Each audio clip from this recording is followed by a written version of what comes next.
वो एक धीमी सी ठंडी शाम थी जब सूरज आहिस्ता आहिस्ता दौर पहाड़ियों के पीछे छप रहा था और यूनिवर्सिटी के बाग में रखे पुराने लकड़ी के बेंचों पर सुनहरी रोशनी की नर्म छाप पड़ रही थी। इसी लम्हे ज़ुहैब ने पहली बार आयशा को देखा। वो खामोशी से किताब के वरक पलट रही थी। इसका सफ़ेद दोपट्टा हुआ में हल्का सा लहरा रहा था और बालों की एक लट बार बार उसकी आंखों के सामने आकर जैसे ज़ुहैब की पूरी तवज्जो अपनी तरफ खींच लेती थी।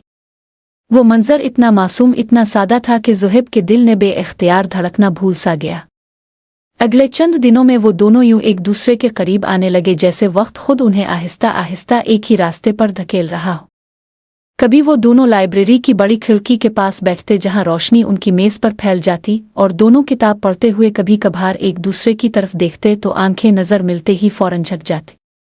कभी कैफ़े में चाय के मग की भाप के साथ बातों का सिलसिला चल निकलता और कभी बारिश के दिनों में छतरी के नीचे दोनों बेख्याली में इतने करीब आ जाते कि लफ्ज़ कहे बगैर ही सब कुछ कह दिया जाता। आयशा के अंदाज में एक नरमी थी, एक खामोश गहराई, और ज़ुहैब को ये नरमी अपने अंदर कहीं गुम होती हुई महसूस होती। वो दोनों अपने जज्बात समझते थे मगर एक अनजाना सा खौफ उनके दरमियान दीवार बना रहता। शायद ये डर के इजहार हो गया तो कहानी बदल न जाए, शायद ये कि अगर बात कह दी गई तो पलटकर सब वैसा नहीं रहेगा। मगर मोहब्बत कब इशारों में हमेशा छपी रहती है।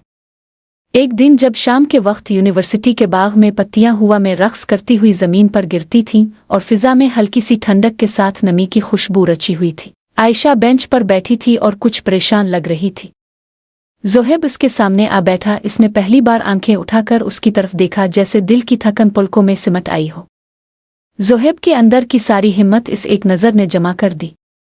इसने धीरे से कहा, आयशा, अगर तुम मेरी जिंदगी का हिस्सा बन जाओ तो शायद मैं दुनिया की हर मुश्किल आसान कर लूं।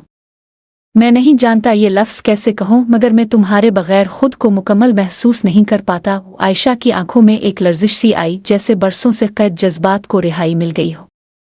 इसने कांपती हुई आवाज़ में जवाब दिया, ज़ुहैब, मैं भी यही महसूस करती हूँ मगर डर लगता था कि कहीं तुम बदल ना जाओ, कहीं हम बदल ना जाएं। ज़ुहैब ने आहिस्ता से इसका हाथ थामा और कहा, बदलने का खौफ तब होता है जब मोहब्बत कमज़ोर हो, मगर जो दिल में बैठ जाए वो कभी नहीं बदलता। इस लम्हे आयशा की आंखों से आंसू बह निकले मगर वो खुशी के आंसू थे, कबूलियत के, एतमाद के।